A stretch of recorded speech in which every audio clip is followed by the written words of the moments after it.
کے شہر ہلدوانی نینیتال سے عرض کر رہا ہوں۔ دارالفتہ اہل سنت میں میرا مفتی صاحب کی بارگاہ میں ایک سوال ہے کہ بعض لوگ یہ نماز جب پڑھتے ہیں، خاص کر کے سنت موقیدہ یا غیر موقیدہ، یہ نیت اس طرح سے کرتے ہیں کہ سنت رسول اللہ کی، تو حضور اس میں تھوڑا یہ ارشاد فرما دیجیے گا کہ یہ اس طرح سے کہنا ضروری ہے؟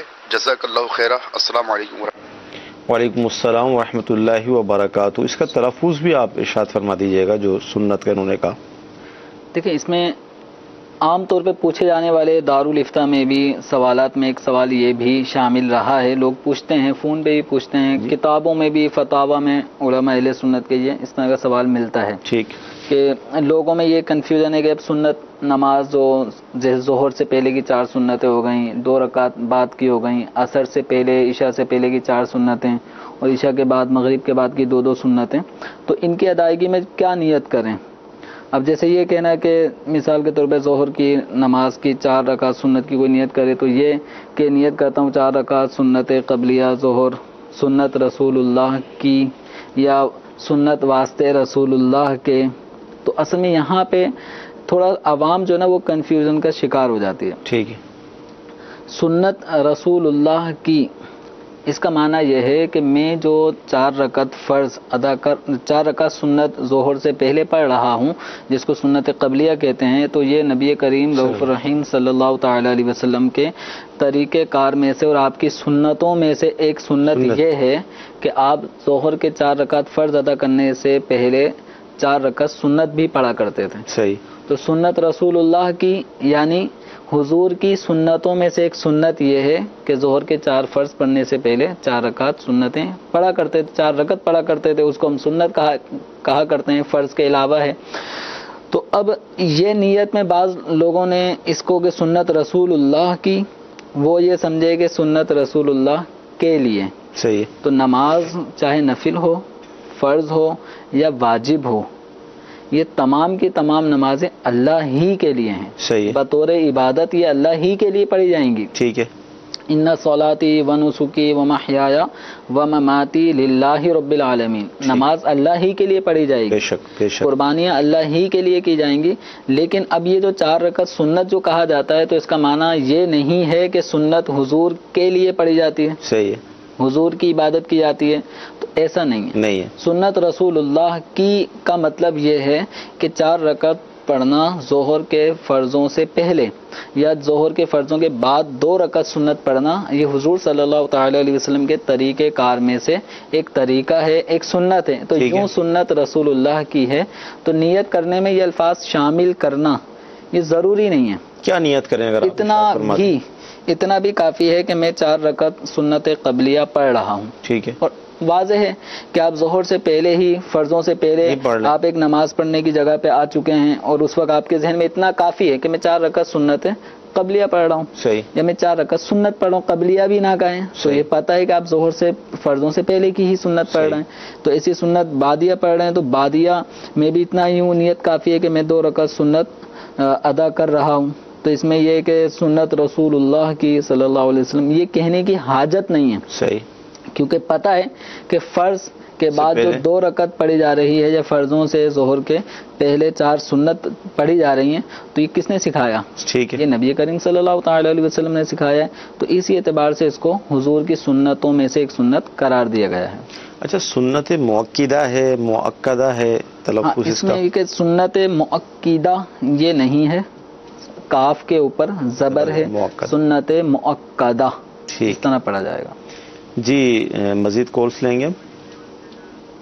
بقرہ عید پہ نا جب جانور ذبح کرنے لگتے ہیں اس میں یہ کہ اس میں خیال نہیں رکھا جاتا، جو ذبح کرنے والا ہوتا ہے وہ کچھ پڑھ بھی نہیں رہا ہوتا اور جانور کا منہ جس طرف آتا ہے لٹا کے نا تو ذبح کرنا شروع ہو جاتے ہیں، میں نے اکثر دیکھا یہ۔ تو اس کے بارے میں جو ہے نا تھوڑی سی معلومات چاہیے، کیا وہ جانور حلال ہوگا یا حرام ہوگا؟ ایسے میں عرض کروں گا اکثر سے تو آپ رجوع کر لیں، اکثر ایسا نہیں ہوتا، عقل ہوتا ہوگا ایسا۔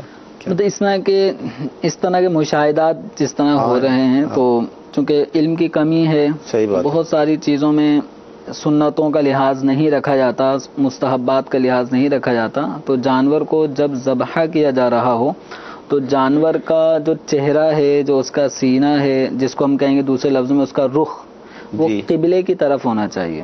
ٹھیک ہے، اور جانور کو بائیں پہلو پر لٹایا جائے. ٹھیک ہے. بائیں پہلو سے مراد جس طرح ہمارا الٹا ہاتھ ہوتا ہے تو اس طرح جانور کو جب لٹایا جائے گا تو بائیں پہلو پہ لٹایا جائے گا اور اس کا جو رخ ہے وہ قبلے کی طرف ہوگا. صحیح. اب ہوتا کیا ہے مشاہدہ جو عام طور پہ ہے کہ جب جانور کو گرایا جاتا ہے زمین پر اس کے بعد اس کی دم جیسے میں پاکستان کے حوالے سے جو ہمارا یہاں کا ڈائریکشن ہے قبلے کی کہ ہمارا یہاں قبلہ جانب مغرب ہے. جی جی.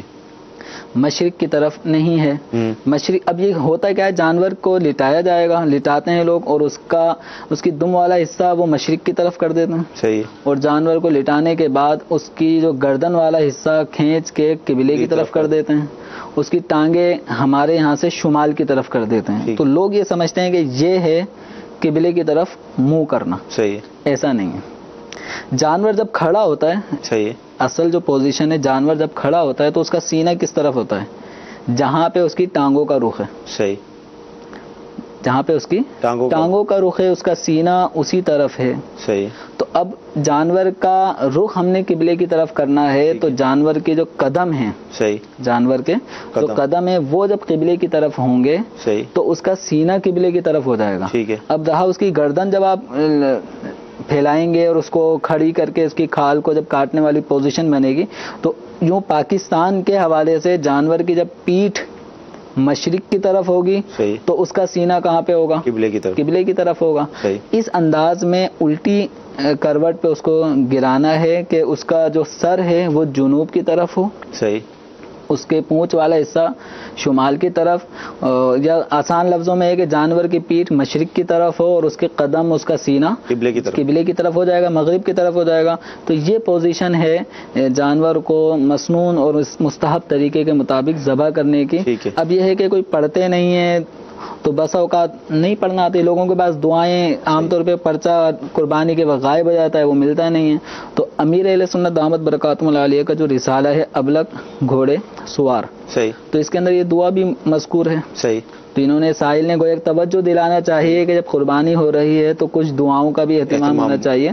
تو جو قربانی کر رہا ہے جس کی طرف سے قربانی کی جا رہی ہے تو اس کے لیے کچھ دعائیں پڑھنا مستحب ہے بہتر ہے تو اس دعاؤں کو وہ پڑھے. یہ ابلغ گھوڑے سوار رسالے کے اندر کیا پڑھے کم از کم کیا اتنا تو پڑھے. اب اتنا تو ہے جو ذبح کرنے والا ہے نا جی جی اس کے لیے اتنا پڑھنا تو ضروری ہے بسم اللہ واللہ اکبر. ٹھیک ہے.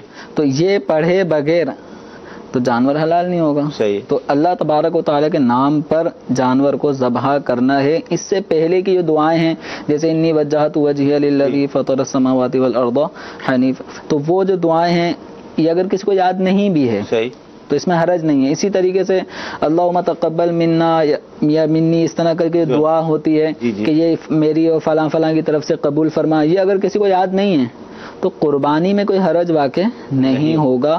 بس اتنا تعین ضروری ہے کہ یہ جو جانور ذبح ہو رہا ہے یہ کس کی طرف سے ہو رہا ہے. ٹھیک. اس کا تعین ضروری ہے. جی مزید انشاءاللہ تعالی ہم اس پر گفتگو کر رہے ہیں. آئیے آپ کی ویڈیو ہم سوال لیتے ہیں. آپ سے ایک سوال ہے وگ لگانے کی شرعی حیثیت کیا ہے؟ جی وگ لگانے کی شرعی حیثیت بتائیں. دیکھیں وگ جیسے انسانی بالوں کی وگ جی وہ لگانا جائز نہیں ہے. ٹھیک ہے. چاہے وہ مرد لگائے یا عورت لگائے یا خواتین جیسے اپنے بال ان کے کم ہوتے ہیں یا باریک بال ہوتے ہیں تو چٹیا بہت باریک سی بن جاتی ہے تو اس کو گھنا ظاہر کرنے کے لیے پھر وہ اس طرح وگ کا استعمال کرتی ہیں. تو انسانی بالوں کی بنی ہوئی وگ کو استعمال نہیں کر سکتے. البتہ آرٹیفیشل اگر کوئی ایسی وگ ہے تو خواتین ان کا استعمال کر سکتی ہیں. وہ آرٹیفیشل جو وگ بالوں کا جو بھی گچھا ہے وہ انسانی بالوں پہ مشتمل نہ ہو اس کے علاوہ کسی اور چیز سے مٹیریل سے بنا ہو تو اس میں کوئی حرج نہیں ہے. اسی طرح مردوں کے لیے حکم ہے کہ وہ کہ آرٹیفیشل چیز سے بنے ہوئے بال وہ بطور وگ استعمال کر سکتے ہیں لیکن انسانی بال بطور وگ استعمال نہیں کر سکتے. ٹھیک ہے. کچھ ایس ایم ایس بھی ہم شامل سلسلہ کرتے ہیں کہ پوچھنا چاہ رہے ہیں کہ بکرا جو ہے وہ گھر کا پلا ہوا ہے اور عمر بھی اس کی 2 سال ہو گئی ہے لیکن 2 دانت ابھی اس کے نہیں ہوئے تو قربانی ہو جائے گی؟ جانوروں میں جو قربانی کے ہیں ان میں دانتوں کا ہونا, دانتوں کا ٹوٹ کر پھر جو دوسرے دانت نکلتے ہیں اناج والے جن کو کہا جائے گا, تو اس کا نکلنا کچھ ضروری نہیں ہے. ان کی عمر کا تعین جو احادیث میں متعین ہو چکا ہے کہ بکرا یا اس کی نسل کے جو بھی افراد ہیں جو اس کی جنس سے تعلق رکھتے ہیں وہ 1 سال ہوں, گائے بیل بچیا ان کی عمر 2 سال ہو اور اونٹ 5 سال ہو. تو اب بھلے سے وہ جو دانت جو مطلوب ہیں عام طور پہ جو چیک کیا جاتا ہے تو وہ اگرچہ نہ نکلے ہوں یا پرانے دانت ٹوٹ گئے اور نئے دانت ابھی آئے نہیں ہیں, جو عام طور پہ 2 دانت 2-3 دانت جو ٹوٹتے ہیں وہ ٹوٹ گئے لیکن ابھی تک دوسرے نئے نہیں آئے, لیکن ان کی عمریں پوری ہو چکی ہیں. ٹھیک ہے, تو اس میں کوئی حرج نہیں ہے. جانور کھاتا ہے پیتا ہے تو وہ عمر پوری ہو چکی ہے, قربانی کرنے میں کوئی حرج نہیں. جس مسجد میں بچے قرآن پاک پڑھتے ہیں تو کیا اس میں ہم کھال وغیرہ دے سکتے ہیں؟ قربانی کی کھال کا جو مصرف ہے یہ کسی بھی دینی کام میں آپ اس کو استعمال میں لا سکتے ہیں. مسجد میں بھی ڈائریکٹ دی جا سکتی ہے, مدرسے میں بھی دی جا سکتی ہے, غریب کو بھی دی جا سکتی ہے. تو اس کا حکم وہ زکوٰۃ والا نہیں ہے یا صدقہ فطر والا نہیں ہے کہ اس کے اندر فقیر شرعی کو مالک بنانا ضروری ہوتا ہے. اس کے بغیر ڈائریکٹ اگر کوئی مسجد کا کام میں زکوٰۃ خرچ کر دیتا ہے تو زکوٰۃ ادا نہیں ہوگی. لیکن قربانی کی جو کھال ہے یہ کسی بھی دینی کام میں جس کے ذریعے سے ثواب حاصل ہو تو اس میں خرچ کی جا سکتی ہے. اچھا, جانوروں سے منفعت اٹھانے کے حوالے سے بھی ہم گفتگو کر رہے تھے. اب جیسے گاؤں ہیں جو ہماری دیہات ہیں پاکستان کے, فصلیں لگتی ہیں, تو بالفرض اگر کسی نے کوئی جانور اس نیت سے لیا کہ اسے میں نے آنے والے سال کے اندر قربان کرنا ہے عید پر, تو اب وہ یہ چاہے کہ چلیں ابھی تو عید میں تو 6-7 مہینے پڑے ہیں, تو اب میں ذرا اس کو حلبے بھی استعمال کر کام میں لے آؤں, تو اس میں کوئی ہوگا مسئلہ؟ دیکھیں, جیسے کہ پہلے جواب میں شروع میں عرض کیا کہ قربانی کے جانور کو اپنے کام میں لانا اس کی اجازت نہیں ہے. تو جس اس پہ سواری نہیں کر سکتے تو اسی طریقے سے اس پہ کوئی سامان لاد کر کوئی وزن برداری کا مال برداری کا کام نہیں لے سکتے, تو اسی طریقے سے اس سے کھیتی باڑی کا کام بھی نہیں لے سکتے. جی, مزید کالس لیں گے ہم. شاہد اتاری عرض کر رہا ہوں, مفتی صاحب کی بارگاہ میں سوال عرض ہے. بعض دیہات کے اندر یہ مشہور ہے کہ لوگ بڑے جانور میں 3 یا 5 قربانیاں بھی کرتے ہیں, تو کیا اس طرح کرنا جائز ہے؟ السلام علیکم ورحمۃ اللہ وبرکاتہ. وعلیکم السلام ورحمۃ اللہ وبرکاتہ. 3 یا 5 قربانیاں دیہات کے اندر ایسا ہوتا ہے کہ وہ کرتے ہیں. ایک بڑا جانور جو ہے وہ 7 افراد کی طرف سے قربان ہو سکتا ہے. اس کا معنی یہ ہوتا ہے کہ جانور میں 7 تک کی گنجائش ہے, ٹھیک ہے, 8 کی نہیں ہے. صحیح ہے. اس کا یہ مطلب نہیں ہے کہ 7 کی طرف سے ہونا ضروری ہے. ٹھیک ہے, اگر ایک جانور ہے, اونٹ ہے, 5 افراد نے مل کے خریدا, وہ 5 ہی اس کو قربان کر رہے ہیں, اس میں بھی حرج نہیں ہے. صحیح. 3 افراد اگر مل کے ایک اونٹ خریدتے ہیں, بیل خریدتے ہیں, قربانی کرتے ہیں, وہ 3 ہی اپنی طرف سے کر رہے ہیں, تو اس میں حرج نہیں ہے. اس لیے کہ اگر اس بڑے جانور کے اگر ہم 3 حصے کرتے ہیں تو ہر ایک کے پاس 1/3 حصہ آ رہا ہے. صحیح. اور 1/3 حصہ 7 میں سے زیادہ ہے. 7 میں سے کم نہیں ہونا چاہیے. یعنی اگر ہم ایک گائے کے اندر ایک اونٹ میں اگر ہم 8 افراد کو شریک کر دیں گے تو اب چونکہ 8 حصے بن گئے, تو 8 حصے ہونے کی وجہ سے کسی کی بھی قربانی نہیں ہوگی. تو 2 افراد بلکہ ایک اکیلا آدمی ہی پوری جو ہے وہ اونٹ کی قربانی کر سکتا ہے. ٹھیک ہے. اب اس میں 7 کہاں, وہ بقیہ 6 کو نہیں ملا رہا, اپنی طرف سے ہی پورا اونٹ قربان کرنا چاہے کر سکتا ہے. 2 افراد, 6 افراد, 5 افراد, 4 افراد, یہ سب کر سکتے ہیں. 8 نہیں ہو سکتے. صحیح. جی, مزید کالس لیں گے. مفتی صاحب سے یہ سوال تھا کہ ہمارے ہاں ایک رواج چلا ہے, کہتے ہیں کہ گھوڑا حلال ہے, کٹا حلال نہیں ہے. تو اس کے بارے میں سوال پوچھنا تھا. کہتے ہیں کہ کٹا کرنے سے بہتر ہے کہ گھوڑا کر لینا چاہیے.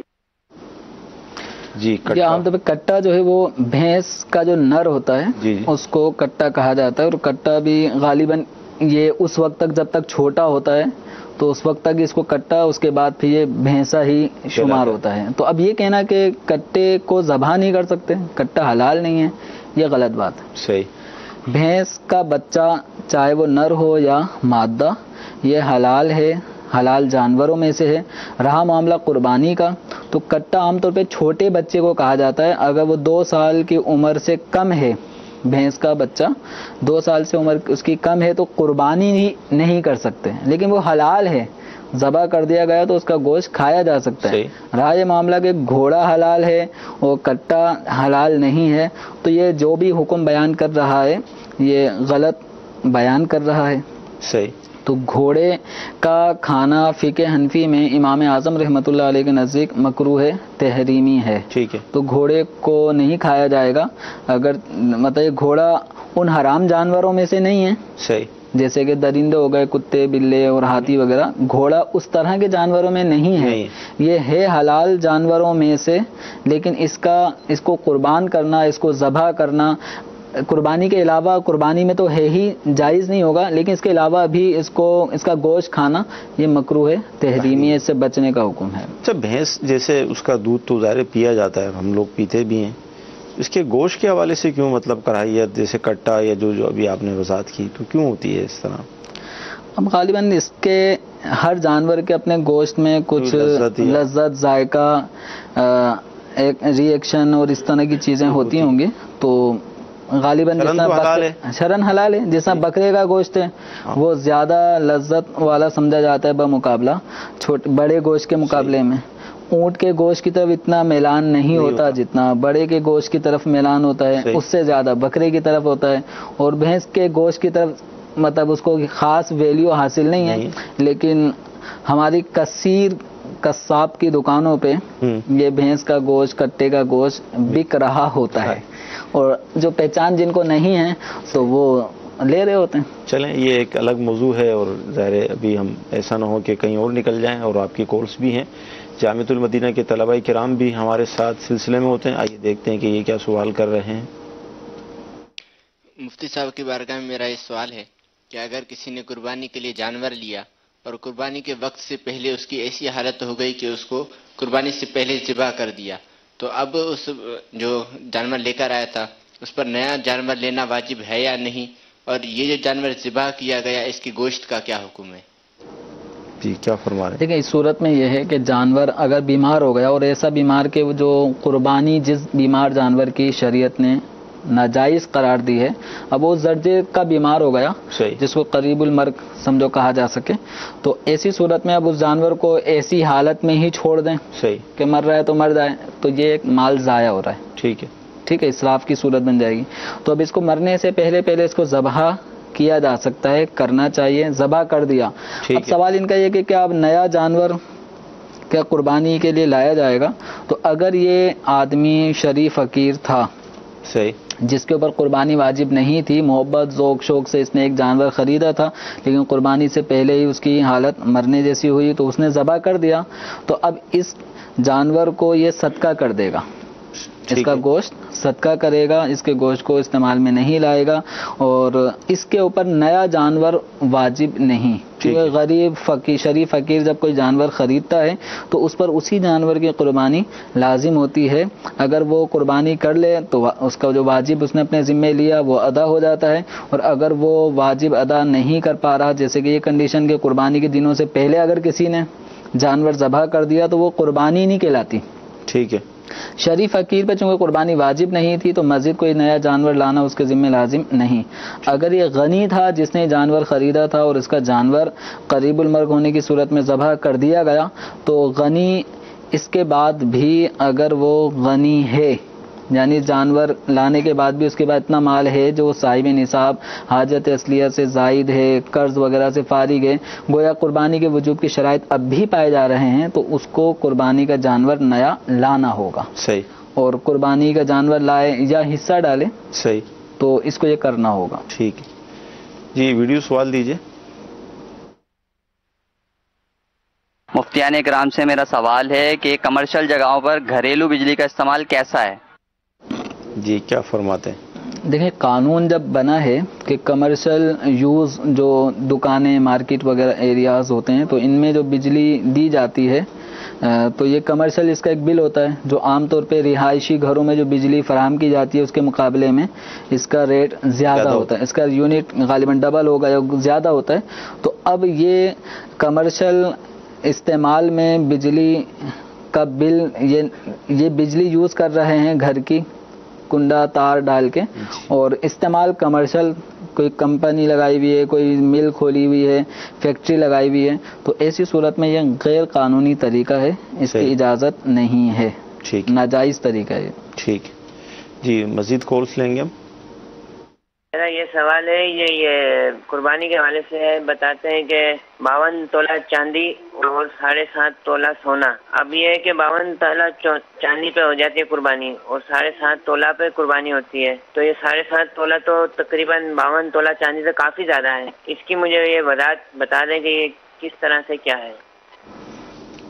نصاب بھی بتا دیجیے گا فی آج کل کیا چل رہا ہے؟ اس وقت تقریباً یہ 39,000 روپے تک یہ چاندی کا نصاب بن رہا ہے، جس میں 52.5 تولہ، یہ 52 تولہ فرما رہے تھے جی جی، تو 52 تولہ نہیں ہے، 52.5 تولہ۔ 52 تولہ میں مزید آدھے تولے کا اضافہ ہوگا تو یہ چاندی کا نصاب ہے، ٹھیک ہے، اور سونے کا نصاب ہے 7.5 تولہ سونا۔ تو اب یہ جو ان کے ذہن سوال سے لگ رہا ہے، کنفیوژن یہ ہے کہ مثال کے طور پہ 39,000 میں تو 52.5 تولہ چاندی آ جاتی ہے، صحیح، اور ادھر 1 تولہ 50,000 کے قریب ہے، جی، تو 7.5 ہونے کے اندر تو تقریباً جائے گا 3.5 لاکھ، جی جی، یا اتنا مطلب قیمت بڑھ جاتی ہے۔ تو یہ کہاں 40 میں لازم ہو رہی ہے، کہیں سونے کا نصاب دیکھیں تو وہ 3.5 لاکھ تک پہنچ رہا ہے۔ تو دیکھیں اصل یہ ہے نبی کریم رؤوف الرحیم صلی اللہ تعالی علیہ وآلہ وسلم کے دور میں جو ایک مالیت مقرر ہوئی، جی جی، تو اس مالیت میں جو 200 درہم، صحیح، 200 درہم، اس زمانے میں درہم چلتے تھے، دینار چلتے تھے، تو 200 درہم کی مالیت اتنی تھی، ویلیو اتنی تھی جتنی 7.5 تولے سونے کا جو دینار جو وزن بنا 7.5 تولہ، تو یہ 20 دینار کا وزن بنا، 20 دینار، تو گویا 1 دینار یہ 10 درہم کے برابر ویلیو رکھتا تھا۔ تو یعنی 200 درہم دے کر جتنی چیز خریدی جا سکتی تھی اس زمانے رسالت میں 20 دینار دے کر اتنی مالیت کی چیز لی جا سکتی ہے۔ تو آپ صلی اللہ تعالی علیہ وسلم کی طرف سے یہ 20 دینار جس کا وزن 7.5 تولہ سونا بنتا ہے، صحیح، اور ایسے 200 درہم چاندی جس کا وزن 52.5 تولہ چاندی بنتا ہے، تو یہ وزن اپنی جگہ مقرر ہو گئے۔ صحیح، اب یہ ہے کہ ویلیو اپ ڈاؤن جو ہوئی تو سونا آگے نکل گیا، چاندی پیچھے رہ گئی، تو اب اس قیمت کے ڈفرنس کا اعتبار نہیں کیا جائے گا۔ جو نصاب مقرر ہو چکا، اب کسی کے پاس 52.5 تولہ چاندی کے حوالے سے اگر مالیت موجود ہے، روپے پیسے وغیرہ موجود ہیں، اب اس طرح ڈفرنس کو کوئی یہ نہیں کہے گا کہ اب تک 3.5 لاکھ روپے نہیں ہو اس وقت تک قربانی واجب نہ ہو، ایسا نہیں ہے۔ سونے یا چاندی میں سے کسی بھی ایک چیز کا نصاب بن جاتا ہے، یا اتنے روپے پیسے آ جاتے ہیں جو دونوں میں سے کسی ایک نصاب کو پورا کر دیتے ہیں، اور وہ قرض وغیرہ حاجت اصلیہ کے اشیاء سے فارغ ہوں، زائد ہوں، تو اس کے اوپر قربانی واجب ہو جائے گی۔ ٹھیک ہے۔ اچھا، جانوروں کی منفعت بھی ہم نے موضوع لیا ہے۔ اب جیسے بکری ہے یا گائے ہے، ظاہر بعض اوقات دودھ جو ہے ان کے تھنوں کے اندر بھر جاتا ہے، اور اگر ان کو نکالا نہ جائے تو شاید تکلیف کا بھی معاملہ ہوتا ہوگا، تو اب کیا کریں؟ اس دودھ کو نکال کر پی لیں، بچوں کو پلا دیں، کیا کریں؟ نہیں نکالیں گے تو جانور تکلیف میں آئے گا۔ اس میں ایک صورت فقہاء کرام نے یہ بیان کی ہے، اگر اس سے جانور کو کوئی فاقہ ہو جائے تو وہ کیا جائے کہ اس پہ ٹھنڈا پانی چھڑکا جائے۔ اچھا، اب یہ جانور کے اندر یہ جو دودھ دہنے والے افراد ہیں جو گوالے وغیرہ ہوتے ہیں، جی جی، تو یا جن کے گھروں میں بکریاں جانور ہیں، تو ان کو آئیڈیا ہوگا کہ کبھی کبھی جانور دودھ اوپر چڑھا لیتا ہے۔ ان کی زبان سے سننے کو بھی ملا کہ جانور دودھ اوپر چڑھا لیتا ہے، صحیح، وہ بندہ کوشش کرتا رہے دودھ نہیں نکلتا۔ تو اب یہ ٹھنڈا پانی چھڑکنے سے یہ دودھ ریٹرن کوئی صورت قدرتی نظام ہوگا تو وہ طریقے کو اختیار کریں۔ اگر اس سے بھی کچھ نہیں ہو رہا تو اب اس کا دودھ نکال دیں، نکالنے کے بعد اپنے استعمال میں نہیں لانا، صحیح، یہ کسی غریب کو صدقہ کر دیں۔ کہ جانور کے جسم کے بال، جیسے کہ دمبے بھیڑ وغیرہ کے بال ہوتے ہیں، ان کو یا اس کے دودھ کو، اس طرح کی چیزوں کو اپنے استعمال میں جب تک قربانی نہ ہو جائے نہیں لا سکتے، اس وقت تک، اس سے پہلے ان چیزوں کو اپنے استعمال میں نہیں لا سکتے۔ اگر اس دودھ نکال لیا گیا ہے تو اس کو صدقہ کرنا ہوگا۔ اگر کسی نے پی لیا تو جتنی اس کی قیمت بنتی ہے اتنی قیمت صدقہ کرنی ہوگی۔ متی چل کے ناظرین، یقیناً آپ کو اندازہ ہو رہا ہوگا کہ بظاہر یہ چھوٹی چھوٹی باتیں لگتی ہیں ہمیں جانور سے فائدہ اٹھانے کے حوالے سے، لیکن آپ شرعی لحاظ سے اگر آپ دیکھیں تو اس کی اہمیت کس قدر ہے۔ یعنی بکری کا دودھ اس کے تھنوں میں آ گیا، بولے تو یہ بات کی جا رہی ہے کہ کوئی ایسی ترکیب کی جائے کہ یہ لوٹ جائے دوبارہ، لیکن اگر آپ نے بالفرض اس کو مرض سے بچانے کے لیے، تکلیف سے بچانے کے لیے نکال لیے تو آپ خود نہیں پی سکتے، کسی شرعی فقیر کو پلانا پڑے گا۔ تو آپ اندازہ کیجئے کہ کس قدر یہ احکام میں سیکھنے کی باتیں ہیں لیکن کتنوں کو معلوم ہے. تو الحمدللہ کوشش کی جا رہی ہے. اللہ تعالی ہمیں علم دین حاصل کرنے کی مزید توفیق عطا فرمائے. جی مزید کالس لیں گے ہم. اسلامی بہن نے 40 سال سے 15 تولے سونے کی زکوٰۃ ادا نہیں کی، وہ کس طرح زکوٰۃ ادا کرے؟ اس کے بارے میں آپ شرعی رہنمائی فرما دیجیے گا. 40 سال کیا فرماتے ہیں؟ 40 سال 15 تولہ سونا. 15 تولہ سونا اور 40 سال. جی غالباً 2000 کے کچھ اوائل میں سونے کی قیمت کوئی 5000 روپے تولہ کچھ جو مجھے یاد پڑ رہا ہے. جی جی. اب 40 سال پیچھے جاتے ہیں تو شاید یہ 1000 روپے تولہ یا اس سے بھی نیچے ریٹ چلا جائے. تو دیکھیں اس کے اندر ان کو 40 سال پہلے تک کا ریکارڈ لینا ہوگا. صحیح. کہ ایک تولے کی کتنی ویلیو تھی. 15 تولے میں 2 نصابیں بن جاتی ہیں. 7.5 تولہ سونا یہ نصاب ہے تو 15 تولہ میں ڈبل بن جائے گی. صحیح. تو اب ان کو 15 تولے کی زکوٰۃ دینی ہے. سب سے پہلا جو ان کی ملک میں آیا اب اس وقت جو قیمت تھی، ٹھیک ہے، تو اگر وہ روپے پیسوں سے دینا چاہیں زکوٰۃ تو اس وقت جو قیمت تھی اس قیمت کا 40واں حصہ وہ زکوٰۃ میں یہ ادا کریں. پھر دوسرا جو سال آیا اس سال میں بھی اسی طرح اس کی قیمت کو معلوم کریں کیونکہ ریٹ اب بڑھ رہا ہوگا. صحیح. وہ پچھلے سال کی چونکہ زکوٰۃ نہیں دی تو اتنی زکوٰۃ کی اماؤنٹ ان کے اوپر قرض ہو گئی تو وہ قرض کی اماؤنٹ کل سے مائنس. تو یہ پورا ایک فارمولہ ہے. صحیح. تو اس وقت دارالفتاء اہل سنت کے اس سلسلے میں سمجھانا اس مسئلے کو دشوار ہوگا. تو اس کے لیے سائل محترم یہ کریں کہ دارالفتاء اہل سنت کے جو میل ایڈریس ہے darulifta@dawat-islami.net، ٹھیک، اس پر اپنا یہ سوال میل کر دیں یا دارالفتاء اہل سنت باقاعدہ اگر یہ آ سکتے ہوں تو یہاں آ جائیں. صحیح. تاکہ ان کو زکوٰۃ کی ادائیگی کا طریقہ بتا دیا جائے. ٹھیک. اس بارے میں فتویٰ بھی ان کو دے دیا جائے گا. ٹھیک. اچھا یہ ایسے میں آیا ہے کہ قربانی کے دن جو روزہ رکھا جاتا ہے اس روزے کی کیا حیثیت ہے، کیا حکم ہے؟ قربانی کے دن روزہ رکھا جاتا ہے تو روزہ تو نہیں ہوتا. ایام قربانی جو ہیں 10 ذی الحجہ، 11، 12 ذی الحجہ، حتیٰ کہ 13 تاریخ بھی ذی الحجہ کی، یہ 4 دن لگاتار ایسے ہیں جن میں روزہ رکھنا جائز ہی نہیں ہے. ٹھیک ہے. ہاں عوام روزہ شاید اس کو کہیں کہ کہتی ہیں کہ جس کے اوپر قربانی واجب تھی تو وہ صبح اٹھا نہار منہ رہے. صحیح. جب تک وہ کچھ کھائے نہیں پیے نہیں، جب تک اس کے جانور کی قربانی نہ ہو جائے، پھر اس کا جو سالن پکے، کھانا پکے، کلیجی کو خاص اہمیت حاصل ہوتی ہے ایسے موقع پہ، تو جب تک وہ نہیں کھائے گا اس سے روزہ کھولنا ہے. تو یہ روزہ ہے نہیں. صحیح. اس کو روزے سے تعبیر بھی نہیں کیا جائے. صحیح. کیونکہ روزہ ہمارے عرف میں ایک مخصوص اس کو کہا جاتا ہے کہ اللہ تبارک و تعالیٰ کی رضا کے لیے کھانے پینے اور ازدواجی معاملات سے بچنے کا نام. صحیح. یہ ہے روزہ. تو اس طرح تو کوئی بھی روزہ نہیں ہے. صحیح. ہاں یہ ہے کہ ایسے شخص کے لیے مستحب یہ ہے، بہتر یہ ہے کہ جب کھانے پینے کا مرحلہ آئے، کھانے کی کوئی چیز، تو سب سے پہلے اپنی قربانی کے جانور کا جو بھی چیز ہے اس سے ابتدا کریں. صحیح. لیکن اگر وہ چائے پراٹھے سے ناشتہ کر لیتا ہے، کچھ بھی ناشتے میں کوئی چیز کھا لیتا ہے، تو اس کو یہ نہیں کہیں گے روزہ توڑ دیا. روزہ تھا ہی نہیں جو توڑا جائے. صحیح ہے. تو کھانا بھی جائز ہے. بہتر ہے کہ قربانی کے گوشت سے ابتدا کریں. جی بہت پیارا جواب ارشاد فرمایا کہ ہمارے یہاں بعض چیزوں کے مختلف نام رکھ دیے جاتے ہیں. جس طرح بقرہ عید کے اندر جو قربانی کرتا ہے تو وہ اپنے اسی جانور سے جو ذبح کیا گیا اس کے گوشت یا کلیجی سے ابتدا کرتا ہے تو اس کو بھی روزے کا نام دیا جاتا ہے. تو یہ روزہ نہیں ہے، اس کو روزہ نہ کہا جائے. ورنہ جس طرح بھی SMS آیا تو لوگ یہی سمجھتے ہیں کہ روزہ ہے اور پھر وہ 12 بجے گویا کہ افطار کر لیتے ہیں. تو 12 بجے افطار کہاں ہوتا ہے؟ افطار تو سورج غروب ہوگا اسی وقت. یہ دن تو ویسے بھی دنوں میں تو روزہ رکھنا شرعاً حرام. جب روزہ جائز نہیں ہے تو اپنے آپ کو روزے دار جیسا سمجھنا یہ کہاں سے جائز ہوگا؟ ٹھیک. جی مزید کال. آپ سے محمد رمضان بات کر رہا ہوں ضلع خوشاب سے. پہلا سوال ہے جی کہ ہمارے ہاں جو ہوتے ہیں جی جانور، ان کے فلیش کی جو سینگ ہوتے ہیں وہ جلا دیے جاتے ہیں، ختم کر دیے جاتے ہیں، کیا وہ قربانی کے لیے جائز ہے جب جوان ہو جائے؟ اور دوسرا سوال یہ ہے کہ ہمارے یہاں 3 سے کی جاتے ہیں گوشت کے، کچھ اپنی جو بیٹی ہے ان کو دی جاتی ہے، کیا یہ جائز ہے؟ سمجھ میں آیا کیا فرمایا؟ پہلا سوال کوئی سینگوں کے حوالے سے انہوں نے کیا گیا ہے کہ سینگ جلا دیتے ہیں. تو دیکھیں سینگوں کا ایک جب قربانی ہو چکی ہے تو اب اس سینگوں کا اگر کوئی استعمال ہے تو اس کو اس استعمال میں لایا جائے. جو کوئی مسلمان اس کو استعمال میں لا سکتا ہے.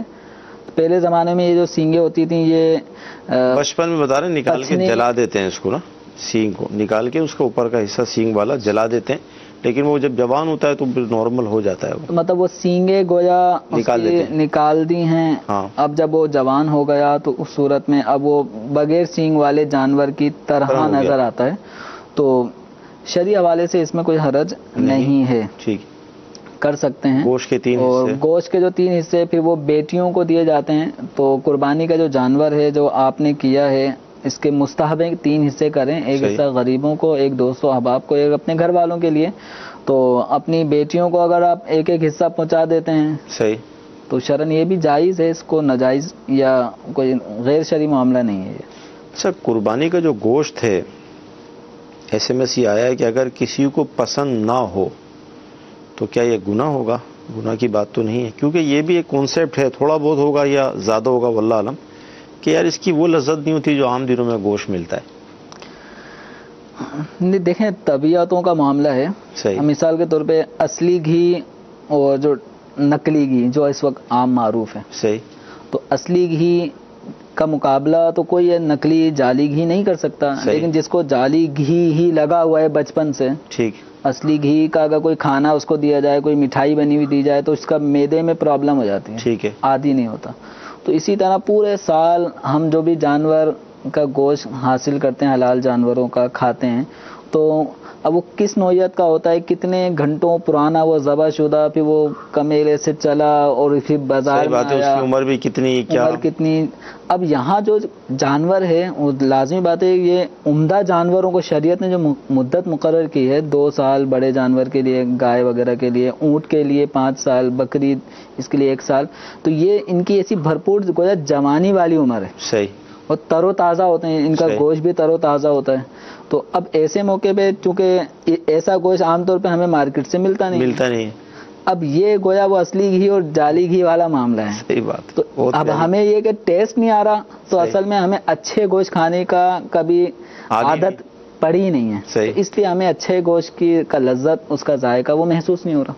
ویسے گناہ تو نہیں ہے، اس کو گناہ نہیں کہیں گے. رہا ایک طبیعت کا ایک معاملہ ہوتا ہے، تو اگر کسی کو طبعی اعتبار سے پسند نہیں آ رہا، اب جیسے اونٹ کا گوشت ہے، طبی حوالے سے ہماری میجورٹی عوام کی ایسی ہے جو نہیں کھاتی، طبعاً میلان نہیں ہے اس کی طرف، تو اس کو یہ نہیں کہیں گے کہ گناہ گار ہیں. حالانکہ نبی کریم صلی اللہ تعالی علیہ وسلم، صحابہ، ان کے جو استعمال میں اونٹ کا گوشت زیادہ رہا کرتا تھا. اہل عرب اونٹ نہر کر دیا کرتے تھے، بکری ذبح کر دیا کرتے تھے دعوتوں میں، اس طرح کے معاملات میں. تو اس کا طبیعت اگر کسی کی مائل نہیں ہوتی تو اس کو گناہ نہیں کہہ سکتے. صحیح جی. بدی چینل کے ناظرین، بعض اوقات طبیعتیں ہماری کسی چیز کی عادی ہو چکی ہوتی ہیں، تو اگرچہ جس چیز کے ہم عادی ہیں وہ نقلی ہے یا اس کا معیار صحیح نہیں ہے، تو جب اچھی چیز ملتی ہے تو کیونکہ عادت کی وجہ سے وہ پھر ہم تھوڑا سا اس کی فیلنگ تبدیل ہو جاتی ہے، تو ہم یہ سمجھتے ہیں کہ یہ صحیح نہیں ہے، اس کا ذائقہ صحیح نہیں ہے. اصل میں ہماری اپنی طبیعت کا معاملہ ہوتا ہے. اچھا حضور، یہ ارشاد فرمائیں کہ جو بیوہ عورت ہوتی ہے، SMS آیا، وہ چمکیلے کپڑے یا میک اپ وغیرہ اس طرح کی چیز مطلب نہیں کر سکتی؟ جو بیوہ عورت جو زندگی بھر بیوہ ہی اب رہے گی نا، جب تک کہ وہ آگے شادی نہ کریں، تو زندگی بھر کا یہ حکم نہیں ہے. ٹھیک ہے. عدت تک اس کے لیے یہ حکم ہے. ٹھیک. جب شوہر کا انتقال ہوا تو اس کے انتقال کے بعد سے 4 مہینے 10 دن تک، تو یہ تقریباً 130 دن تک بن جاتے ہیں. صحیح. تو اتنا جو زمانہ عورت کا ہے یہ عدت کا ہے، اس میں یہ چمکیلے اور خوشبودار چیزیں یہ استعمال نہیں کرے گی، یعنی خوشبودار تیل نہیں لگائے گی، بلکہ تیل بھی نہیں لگائے گی، زینت نہیں کرے گی، بناؤ سنگھار نہیں کرے گی. تو یہ دورانیہ بیوہ عورت کے لیے تا حیات نہیں ہے. صحیح. ان چیزوں کی ممانعت یہ دورانیہ عدت تک ہے. عدت کے بعد یہ سب چیزیں اس کے لیے جائز ہو جاتی ہیں. اچھا، ابھی آپ نے یہ ارشاد فرمایا کہ صدقہ جو ہے کسی شرعی فقیر کو دیا جائے، جیسے دودھ کے حوالے سے ہم نے کہا کہ اگر قربانی کے جانور سے دودھ نکالتے ہیں آپ تو وہ آپ خود استعمال نہیں کریں گے. تو اب یہ پوچھنا چاہ رہے ہیں کہ ہمارے جو علاقہ ہے وہاں پر تو فقیر شریعت کے مطابق ہے ہی نہیں، تو اب کیا کریں؟ شرعی فقیر کا معنی انہوں نے یہ لیا کہ شریعت کے پابند ہوں. شریعت کے پابند ہوں جی. تو فقیر مطلب شریعت کے پابند نہیں ہے، ہمارے علاقے گناہ گار ہیں، فاسق ہیں. تو اب کیا کریں؟ تو دیکھیں، شرعی فقیر کا یہاں یہ معنی نہیں ہے کہ وہ انتہا درجے کے پرہیزگار نیکوکار ہوں، یہ مراد نہیں ہے. شریف فقیر سے مراد شریعت مطہرہ نے جس آدمی کو فقیر یعنی کہ غریب تسلیم کیا ہے کہ یہ غریب ہے اور یہ غنی ہے، یہ مالدار ہے. ٹھیک ہے. تو مالدار کے مقابلے میں جس آدمی کی مالی پوزیشن اسٹیٹس کو شریعت نے ڈاؤن رکھا، بتایا تو کہ یہ اتنی مالیت کا آدمی غریب ہے، تو ان معنوں میں اس کو کہا جاتا ہے شرعی فقیر. ورنہ شریف فقیر ایسے افراد بھی ہیں جو شریعت کی روح سے، ایسے افراد بھی شریف فقیر ہیں جن کو آپ فقیر بولیں گے نا تو وہ لڑ جائیں گے. جیسے سفید پوش ہوتے ہیں بہت سارے ایسے کہ جو ہیں لیکن وہ بیچارے وہ بول نہیں سکتے، کسی نہیں بول نہیں سکیں، جیسے وہ بول دیں گے تو مانتے ہی نہیں ہیں، مانتے نہیں، تو مانگ بھی نہیں رہے، طلب بھی نہیں کرتے، بلکہ وہ دینے والوں میں سے ہوتے ہیں. لیکن وہ شرعی لحاظ سے جو شریعت نے ایک مال مقرر کیا ہے اس لحاظ سے وہ غنی نہیں ہوتے. اب غنی نہیں ہوتے تو پھر وہ فقیر. فقیر سے مراد یہ نہیں ہوگا کہ بھیک مانگنے والا فقیر. صحیح بات. شریف فقیر سے مراد مالی پوزیشن جس کی غنی والی نہ ہو تو وہ فقیر ہے، اس کو شریعت نے فقیر کہا ہے. تو اس میں شریف فقیر سے مراد شریعت کی پاسداری کرنے والا، نیکوکار، پرہیزگار، یہ یہاں مراد نہیں ہے. حدیث شریف کے ناظرین سلسلہ ہوا، بہت اہم گفتگو ہوئی اور قربانی کے جانوروں کے حوالے سے بھی بات کی گئی. انشاءاللہ عز و جل سلسلہ جاری رہے گا. اللہ تعالیٰ کی بارگاہ میں دعا کرتے ہیں کہ اللہ تعالیٰ آج کا ہمارا سلسلہ اپنی بارگاہ میں قبول فرمائے، جو سنا ہے جو سیکھا ہے اس پر عمل کرنے کی توفیق عطا فرمائے. آمین. صلو علی الحبیب صلی اللہ تعالی علی محمد.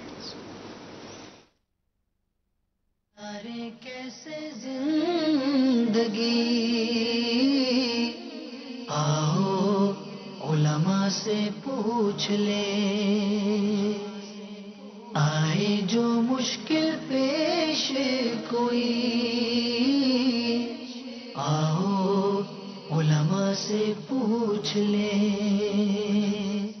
دعوت اسلامی کی عظیم الشان عالمگیر غیر سیاسی تحریک آپ کے سامنے ہے. آپ سے مدنی التجا ہے، اپنے یہاں قربانی کے جانور کی کھال دعوت اسلامی کو دیجیے. ان نمبر پر فون کیجیے.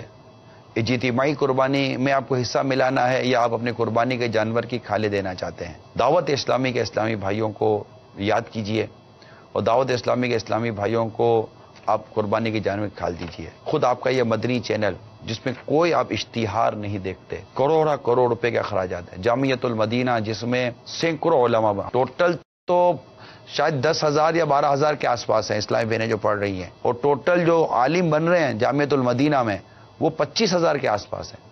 اسی طرح 1,10,000 سے زیادہ مدنی منع مدنی منیوں کے اس میں قرآن مجید کی حفظ و ناظرہ کی تعلیم مفت دی جاتی ہے. اس کے علاوہ ڈھیر مدنی کام دعوت اسلامی کہ الحمدللہ خدام المساجد کے تحت مساجد بنانا اور دنیا بھر میں مدنی کاموں کی جو دھومیں آپ دیکھتے رہتے ہیں مدنی چینل پر، بہت سارے مدنی کام ہے دعوت اسلامی کے. تو الحمدللہ نیک و جائز کام میں دعوت اسلامی ان مدنی عطیات کو خرچ کرنے کے اختیارات لیتی ہے. آپ سے آپ کے سامنے ہے دعوت اسلامی اس سنتوں بھری عالمگیر غیر سیاسی تحریک کو بہتر سے بہتر انداز سے مزید آگے بڑھانے کے لیے، تاکہ جامعات مزید کھلیں، مدارس مزید کھلیں، مساجد مزید بنے، حفاظ اور بنے، علماء اور بنے. بہت کچھ ہے دعوت اسلامی کے اس کے اندر. مدنی قافلے دنیا بھر میں سفر کرنے ہیں، اجتماعات ہونے ہیں، اعتکاف ہونے ہیں اور نہ جانے کیا کیا ہونا ہے الحمدللہ عز و جل.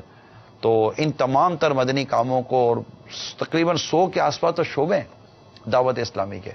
آپ آئی ٹی کے ذریعے اتنی اہم معلومات لیتے ہیں، مدرسۃ المدینہ آن لائن کے ذریعے الحمدللہ دنیا بھر کے ہزاروں اسلامی بھائی اسلامی بہنیں مدنی منوں کو قرآن مجید آن لائن انٹرنیٹ کے ذریعے دنیا بھر کے عاشقان رسول میں کو یہ مفت سکھایا جاتا ہے الحمدللہ عز و جل. تو پورا نظام ہے دعوت اسلامی کے مدنی کاموں کی جھلکیوں کی بھی کیا بات ہے. یہ پورا ایک نظام بنا ہوا ہے. آئیے آپ بھی دعوت اسلامی کے مدنی ماحول کے قریب آئیے اور مالی طور پر بھی تعاون کیجیے. یہ ایک موقع ہوتا ہے، قربانی کی کھالیں فروخت کر کے دعوت اسلامی اس کے ذریعے مدنی عطیات حاصل کرتی ہے اور پھر الحمدللہ مزید کام آگے بڑھانے کی کوشش کی جاتی ہے. اس میں آپ کا تعاون ضرور چاہیے. تو امید ہے کہ آپ کے یہاں قربانی کے جانور کی کھال آپ دعوت اسلامی کو ہی دیں گے، اور وہ عاشقان رسول جو دعوت اسلامی سے محبت کرتے ہیں، تعلق رکھتے ہیں، مبلغین ہیں، ذمہ داران ہیں، قربانی کی کھالیں جمع کرنے میں ہرگز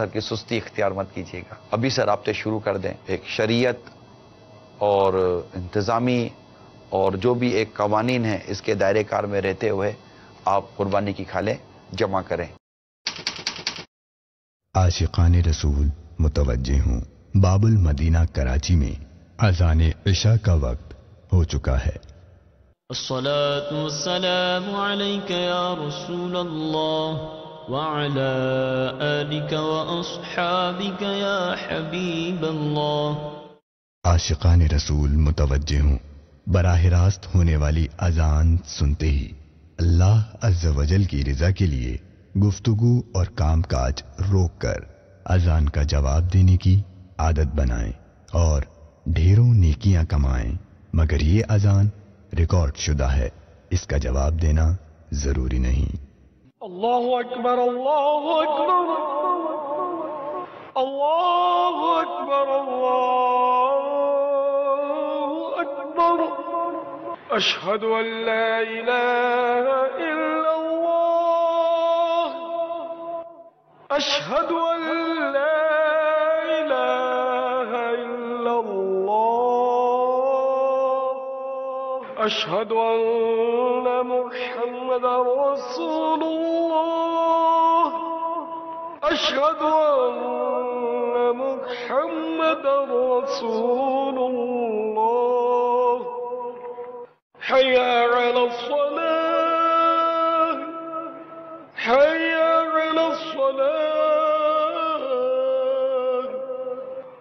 حی علی الفلاح، حی علی الفلاح،